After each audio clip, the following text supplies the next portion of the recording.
السلام عليكم ورحمة الله وبركاته. إن الحمد لله نحمده ونستعينه ونستغفره ونعوذ بالله من شرور أنفسنا ومن سيئات أعمالنا.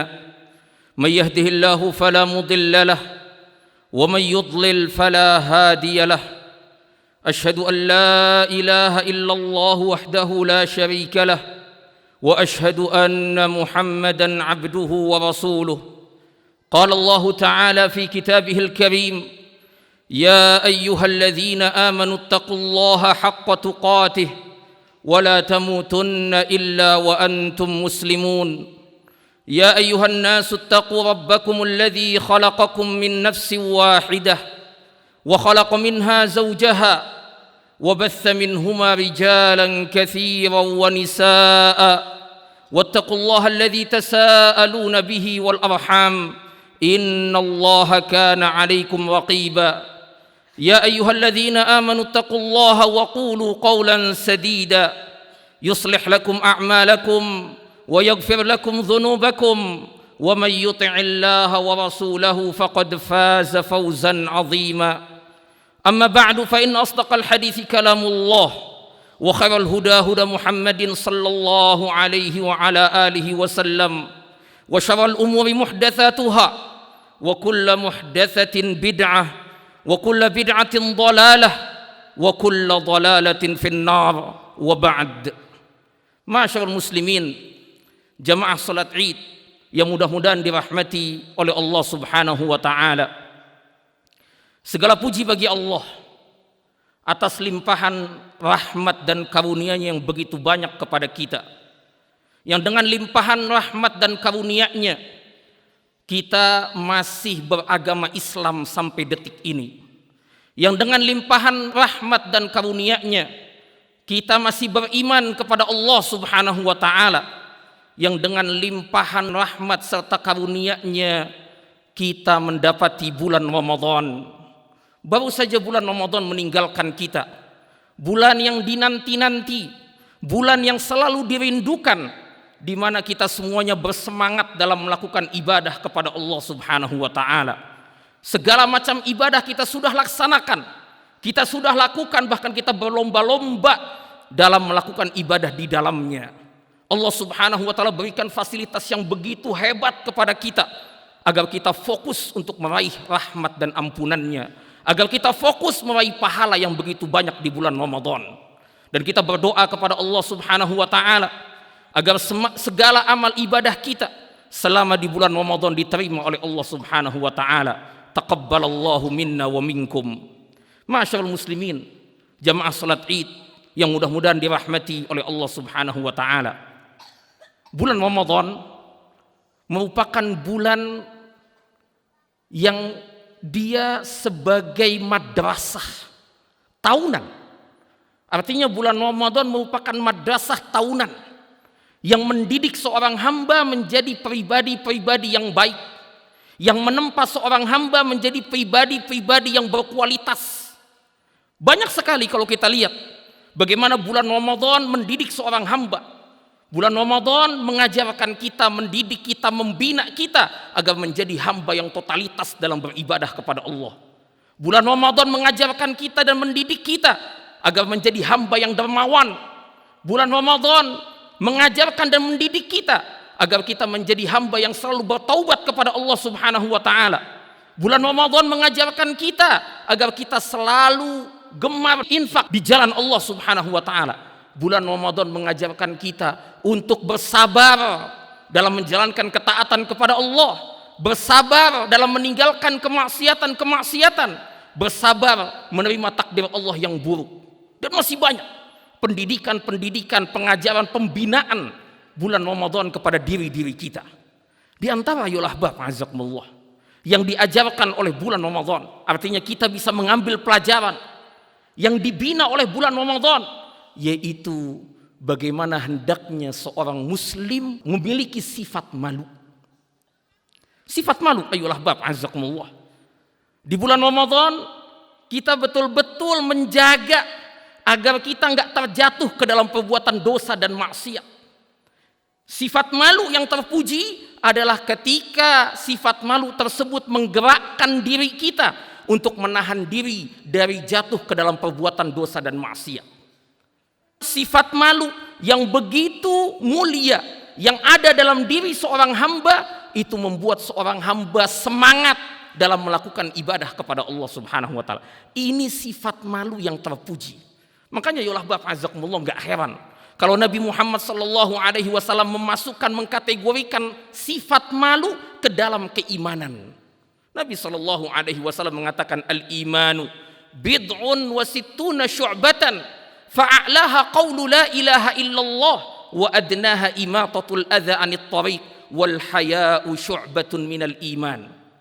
Kata Nabi sallallahu alaihi wasallam, iman itu 60 lebih cabang.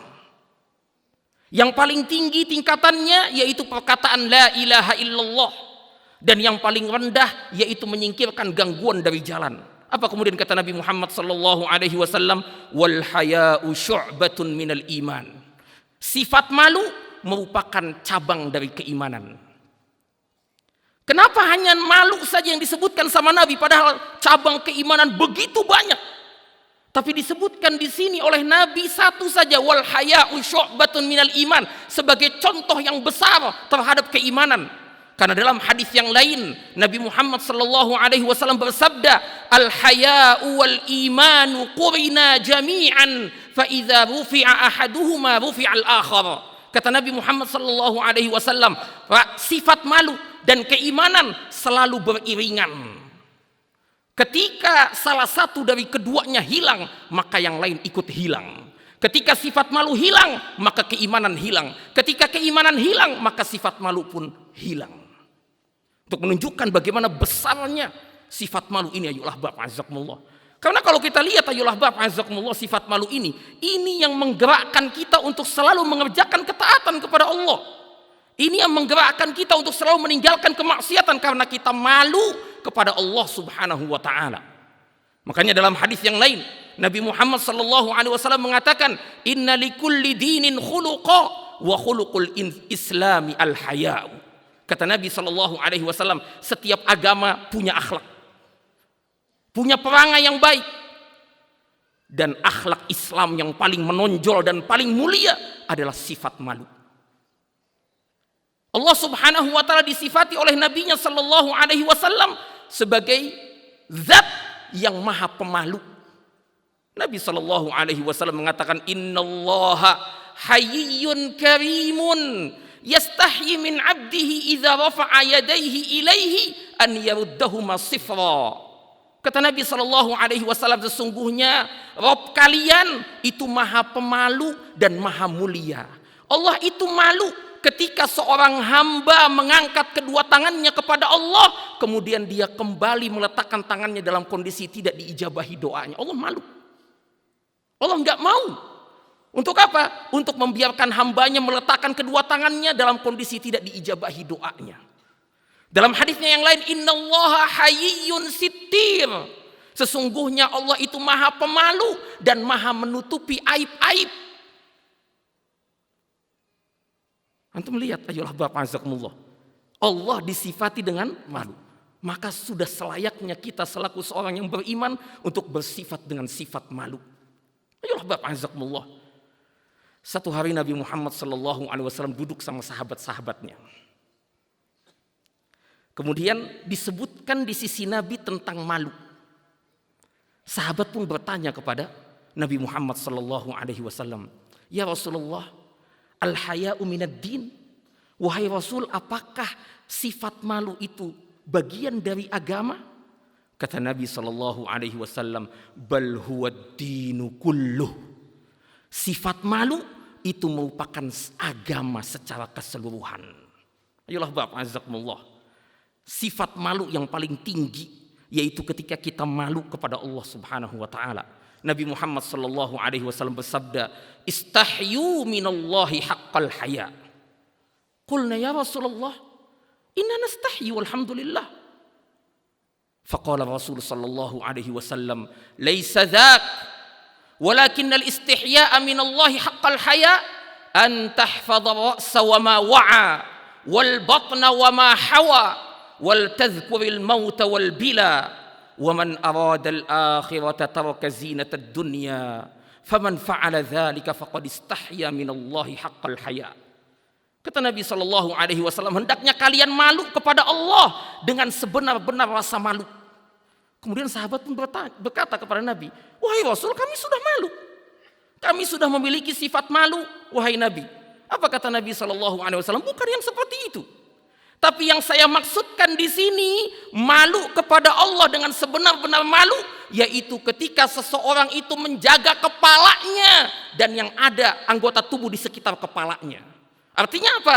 Dia menjaga matanya dari memandang sesuatu yang haram. Dia menjaga lisannya dari mengucapkan sesuatu yang haram, dari kedustaan, dari adu domba, dari ghibah, dari fitnah, dari persaksian palsu. Dia menjaga telinganya dari mendengar sesuatu yang haram. Dia menjaga akalnya dari pemikiran-pemikiran yang sesat, pemikiran-pemikiran yang menyimpang dari agama. Kemudian apa kata Nabi SAW? Wal batna wa ma hawa. Kalau kalian ingin malu dengan sebenar-benar malu kepada Allah Subhanahu wa taala, maka jaga perut dan anggota tubuh di sekitarnya. Jaga perut kita agar tidak masuk ke dalamnya sesuatu yang haram. Makanan dan minuman yang haram, hasil dari yang haram, dan juga jaga kemaluan kita dari jatuh ke dalam perbuatan yang haram. Kemudian kata Nabi Muhammad sallallahu alaihi wasallam, wal tadhkuril mauta wal bila. Maka hendaknya kalian ingat mati dan membusuknya badan kita. Ayolah Bapak azakumullah. Dan ini diperintahkan sama Nabi sallallahu alaihi wasallam. Dalam kehidupan ini kita harus selalu ingat mati, karena dengan ingat mati kita akan malu kepada Allah Subhanahu wa taala. Dengan ingat mati kita akan giat dalam beramal soleh. Dengan ingat mati kita akan berlomba-lomba melakukan amal-amal soleh. Kemudian kata Nabi sallallahu alaihi wasallam, "Wa man aradal akhirata taraka zinatad dunya." Siapa yang menginginkan negeri akhirat, maka dia tinggalkan perhiasan dunia. Bukan berarti tidak bekerja, bukan berarti tidak mencari nafkah, tidak, tetap dia mencari nafkah. Tapi tujuan hidupnya yaitu akhirat. Ayolah Bapak azakumullah. Seringkali Nabi Muhammad sallallahu alaihi wasallam dalam hadisnya mengikat antara keimanan kepada Allah dengan beriman kepada hari akhir. Karena banyak sekarang ini orang, bahkan zaman dahulu, yang menentang tentang adanya hari kebangkitan. Ayolah Bapak azakumullah. Karena ketika seorang dia beriman kepada hari kebangkitan, maka dia akan betul-betul beramal soleh. Karena dia tahu bahwasanya dunia ini sementara, akhirat itulah yang kekal abadi. Kalau antum buka Quran, ayolah Bapak azakumullah, yang pertama kali antum buka, lihat dalam surat Al-Fatihah, Allah mengatakan Maliki Yaumiddin, pemilik hari kiamat. Ayolah Bapak azakumullah. Baru pertama kali kita buka Al-Quran diingatkan dengan hari kiamat. Al-Quran banyak sekali mengingatkan kita akan akhirat, untuk menunjukkan bahwasanya hidup ini tujuannya akhirat. Hidup ini tujuannya surga. Agar kita giat dalam beramal soleh, agar kita menjadi malu kepada Allah Subhanahu wa taala. Apa kemudian kata Nabi sallallahu alaihi wasallam? Faman fa'ala dzalik faqad istahya minallahi haqqal haya. Kalau dia melakukan itu semua, maka dia telah malu kepada Allah dengan sebenar-benar malu. Ayolah Bapak azakumullah. Rasa malu kepada Allah Subhanahu wa taala itu enggak akan tumbuh dalam hati seseorang kecuali dengan memperhatikan beberapa perkara. Al-Imam Muhammad bin Nasr al-Marwazi, beliau mengatakan rasa malu seseorang tidak akan tumbuh kepada Allah Subhanahu wa taala, tidak akan tumbuh subur kecuali dengan melakukan beberapa perkara. Yang pertama yaitu dia selalu ingat bahwasannya Allah Maha memperhatikan gerak-gerik dia. Ini yang harus ada dalam hati seorang hamba. Kalau kita ingin malu kepada Allah, maka hadirkan dalam hati kita bahwasannya Allah memperhatikan gerak-gerik kita. Allah tahu segala sesuatu tentang diri kita, baik yang kita sembunyikan maupun yang tidak. Yang tersembunyi, yang tampak Allah tahu. Bisikan-bisikan Allah tahu. Bahkan lebih dari itu, wa indahu mafatihul ghaibi la ya'lamuha illahu. Dan di sisi Allah lah kunci-kunci yang gaib, tidak ada yang tahu kecuali Allah Subhanahu wa taala. Apa kemudian kata Allah? Wa ya'lamu ma fil barri wal bahr. Allah tahu yang ada di daratan, Allah tahu yang ada di lautan.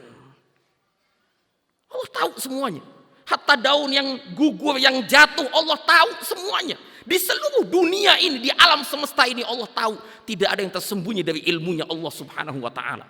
Kalau kita menghadirkan hal demikian, maka kita akan malu kepada Allah subhanahu wa ta'ala. Malu kalau seandainya kita berbuat dosa di hadapan Allah subhanahu wa ta'ala. Allah selalu melihat kita. Jangan sampai malunya kita kepada manusia lebih besar daripada malunya kita kepada Allah. Sebagian dari kita nggak mau melakukan dosa dan maksiat, kenapa? Karena malu kepada manusia. Takut diomongin yang macam-macam sama manusia. Malu dia. Tapi ketika dia apa? Ketika dia bersendirian, tidak ada yang melihat dia berani merobek-robek kehormatan Allah subhanahu wa ta'ala. Makanya orang yang seperti ini ayolah bab, yang dia lebih memperbesar rasa malunya kepada manusia dibandingkan kepada Allah, sehingga ketika dia sendirian dia melakukan dosa dan maksiat. Orang yang seperti ini amalnya nanti hari kiamat dijadikan debu yang berterbangan. Nabi SAW bersabda, la'a'lamanna aqwaman min ummati ya'tuna yawmal qiyamati bihasanatin amthali jibali tihamata bidha. Kata Nabi SAW, aku sungguh mengetahui beberapa kaum dari umatku yang dia nanti datang pada hari kiamat dengan membawa kebaikan-kebaikan yang begitu banyak sebesar gunung Tihamah. Fayaj'aluha haba'an manthura. Kemudian Allah subhanahu wa ta'ala jadikan amal-amal yang begitu banyak tadi itu seperti debu yang berterbangan. Kemudian perawi hadis ini yaitu Thauban radhiyallahu anhu mengatakan, ya Rasulullah, sifhum lana, jallihim lana, alla nakuna minhum wa nahnu la na'lam. Wahai Nabi sallallahu alaihi wasallam, kabarkan kepada kami siapa mereka, agar kami tidak menjadi seperti mereka dalam kondisi kami tidak mengetahui. Apa kata Nabi sallallahu alaihi wasallam? Innahu min ikhwanikum wa min jildatikum ya'khuduna minal laili kama ta'khudun walakinnahum idza khalau bimaharimillahi intahakuha. Kata Nabi sallallahu alaihi wasallam, mereka sama seperti kalian, sebangsa dengan kalian, sama-sama berbicara sama seperti kalian. Mereka juga sholat malam sama seperti kalian sholat malam. Akan tetapi yang membedakan antara kalian dengan mereka, yaitu ketika mereka bersendirian, mereka merobek-robek kehormatan Allah dengan melakukan dosa dan maksiat. Yalah Bapak azakumullah. Bagaimana kita menumbuhkan malu? Kita harus hadirkan bahwasanya yang pertama yaitu Allah Maha melihat kita. Yang kedua, agar tumbuh rasa malu kepada Allah dalam diri kita, yaitu hendaknya kita selalu mengingat bahwasanya kita semuanya akan berdiri di hadapan Allah Subhanahu wa taala, mempertanggungjawabkan semua amal kita. Ayolah Bapak azakumullah, ini sebuah kepastian. Ini bukan dongeng. Ini bukan kabar, tapi kepastian bahwasanya kita semuanya akan berdiri di hadapan Allah Subhanahu wa taala, mempertanggungjawabkan amal kita. Kalau kita memikirkan hal demikian, maka kita timbul rasa malu kita kepada Allah Subhanahu wa taala. Ma minkum min ahadin, kata Nabi sallallahu alaihi wasallam, illa sayukallimuhu Allahu rabbuhu, laisa bainahu wa bainahu turjuman. Kata Nabi sallallahu alaihi wasallam, tidaklah salah seorang dari kalian melainkan semuanya akan berdiri di hadapan Allah Subhanahu wa taala, diajak berbicara sama Allah. Tidak ada antara dia dengan Allah penerjemah, tidak ada. Hanya dia dengan Allah Subhanahu wa taala. Kemudian yang ketiga, ayolah Bapak azakumullah, yaitu selalu ingat bahwasannya kita akan ditanya oleh Allah tentang amal-amal yang kita lakukan. Semua kita akan dihisab. Ayolah Bapak azakumullah, ditanya amal-amal yang kita lakukan selama hidup di dunia. Allah Subhanahu wa taala berfirman dalam surat Al-Isra, "Innas sam'a wal basara wal fuada kullu ulaika kana anhu mas'ula." Sesungguhnya pendengaran, penglihatan, hati semuanya akan ditanya oleh Allah Subhanahu wa taala. Yang berikutnya ayolah Bapak azakumullah, kalau kita ingin tumbuh rasa malu kepada Allah dalam hati kita, yaitu hendaknya kita ingat kebaikan-kebaikan Allah yang begitu banyak kepada kita. Kebaikan Allah itu banyak, nggak bisa kehitung. Nikmat Allah kepada kita nggak bisa kita hitung. Kalau kita kepada manusia aja yang baik sama kita, itu kita malu melakukan perbuatan buruk kepada dia. Ini orang ngasih kita hadiah, kita kayak malu gitu, nggak enak sama dia. Apalagi Allah Subhanahu wa ta'ala. Ayolah Bapak azakumullah, yang memberikan kita nikmat setiap detik, setiap saat. Nikmatnya kita rasakan. Ayolah Bapak azakumullah. Wa ma bikum min ni'matin faminallah. Dan apa saja nikmat yang kalian rasakan, yang kalian dapatkan, itu semuanya dari Allah Subhanahu wa ta'ala. Kalau kita ingat itu, kita nggak berani berbuat dosa dan maksiat. Nggak berani kita. Artinya ketika kita malu itu bukan hanya malu dalam masalah jatuh ke dalam perbuatan dosa dan maksiat, tapi juga malu kita lalai dalam melaksanakan ketaatan. Ayolah Bapak azakumullah. Ini harus diperhatikan juga. Ya, sebagian dari kita malu berbuat dosa, tapi nggak malu tuh kalau dia lebih banyak scrolling medsos daripada baca Quran. Nggak malu dia. Enak aja dia lihat HP-nya, ya, tapi baca Qurannya cuma semenit, bahkan mungkin nggak sampai semenit. Nggak malu dia. Rasa malu itu selain malu jatuh ke dalam perbuatan dosa, malu juga dalam melalaikan ketaatan. Malu kita kepada Allah kalau seandainya sholat kita lebih pendek daripada ngobrol kita. Malu kita kepada Allah kalau seandainya berselancarnya kita di medsos itu lebih banyak daripada membaca Al-Quran. Malu kita kalau seandainya jalan-jalannya kita lebih banyak daripada hadirnya kita di majlis ilmu. Mestinya seperti itu. Ayolah Bapak azakumullah. Kemudian ayolah Bapak azakumullah, yang berikutnya menumbuhkan rasa malu, yaitu ingat bahwasanya manusia itu sedikit yang bersyukur kepada Allah. Kita, saya antum sama semuanya. Kita ini masih belum bersyukur kepada Allah dengan sebenar-benarnya. Allah sendiri mengatakan wa qalilun min ibadiya asyakur. Sedikit dari hambaku yang bersyukur. Dari nikmat yang begitu banyak yang Allah berikan kepada kita, sedikit dari hambanya yang bersyukur. Kita berdoa kepada Allah agar kita termasuk yang sedikit tersebut. Makanya kalau kita ingat kenikmatan Allah yang begitu banyak, kemudian ingat juga bahwasanya kita belum bersyukur kepada Allah, maka kita nggak berani melakukan dosa dan maksiat, kita juga nggak berani lalai dalam mengerjakan ketaatan kepada Allah. Ketika 5 hal ini berkumpul pada diri seorang hamba, maka niscaya dia akan menjadi pribadi-pribadi yang memiliki sifat malu. Dan ini hasil dari tarbiyah Ramadan, pendidikan. Karena kita ketika di bulan Ramadan itu bisa lihat ya bagaimana semangat melakukan ibadah, kemudian mau dosa aja, mau buat dosa nih takut kita. Aduh, bulan Ramadan, ya saya nggak mau. Ya, hati-hati kita, bahkan scroll medsos aja kita hati-hati. Ya, tapi begitu masuk bulan Syawal, udah bebas. Tidak. Bulan Ramadan mengajarkan kita untuk malu. Malu untuk apa? Untuk mengerjakan kemaksiatan dan malu untuk lalai.